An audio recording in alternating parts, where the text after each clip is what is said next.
بیت المقدس اور خانہ کعبہ کب تعمیر ہوا؟ نیز بیت المقدس کی فضیلت کیا ہے، وضاحت فرما دیجئے۔ دیکھیے، آدم علیہ السلام نے سب سے پہلے خانہ کعبہ کی تعمیر فرمائی ہے اور پھر 40 برس بعد بیت المقدس کی تعمیر فرمائی ہے۔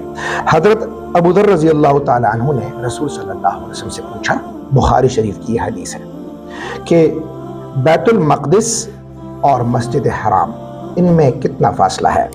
تو رسول صلی اللہ علیہ وسلم نے فرمایا 40 سال۔ رہی بات فضیلت کی کہ مسلمان، یہودی اور عیسائی تینوں کے لیے بیت المقدس جو ہے یہ بہت اہم ہے۔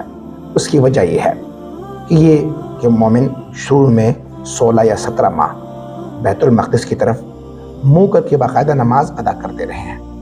اس کے علاوہ بیت المقدس یہ انبیاء کی سرزمین پر ہے۔ انبیاء کرام کی امامت یہاں پر رسول اقدس صلی اللہ علیہ وسلم نے فرمائی ہے۔ اسی طرح یہودیوں کے لیے بھی یہ محترم ہے، کیونکہ یہودی اسے اپنا قبلہ مانتے ہیں۔ عیسائیوں کے لیے اس لیے محترم ہے کہ وہ بیت المقدس کی مشرق سائڈ کو، جہاں پر عیسیٰ علیہ السلام کی پیدائش ہوئی ہے، اس کی طرف رخ کر کے اپنی عبادت کرتے ہیں۔ اس لیے بیت المقدس یہودیوں، مومنوں اور عیسائیوں تینوں کے لیے محترم ہے۔ اس کے علاوہ جب رسول صلی اللہ علیہ وسلم معراج کے سفر میں گئے تھے تو رات کے وقت آپ کو پہلے مسجد حرام لے جایا گیا، وہاں سے آپ کو بیت المقدس کی طرف لایا گیا، اور یہاں سے پھر آپ براق پر سوار ہو کر آسمانی دنیا پر گئے ہیں۔ وہاں آپ نے سیر کی ہے، اور اس کے بعد واپس جب آپ آئے ہیں تو بھی بیت المقدس پہ ہی اترے ہیں۔ اس لیے یہ جگہ کرامت والی ہے اور برکت والی ہے۔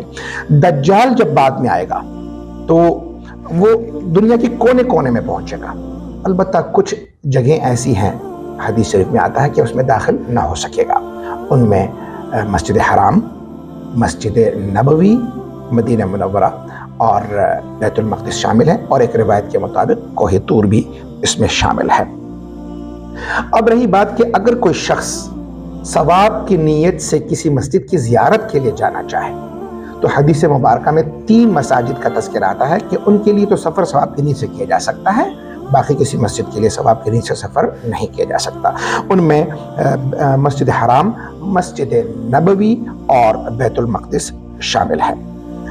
ابن ماجہ شریف کی ایک حدیث ہے، اس کے مطابق مسجد اقصی میں جو نماز ادا کی جاتی ہے اور مسجد نبوی میں، ان دونوں کو 50,000 نمازوں کے برابر قرار دیا گیا ہے، اور جو سی نماز بیت اللہ میں ادا کی جائے گی مسجد حرام میں، وہ 1,00,000 نمازوں کے برابر ہے۔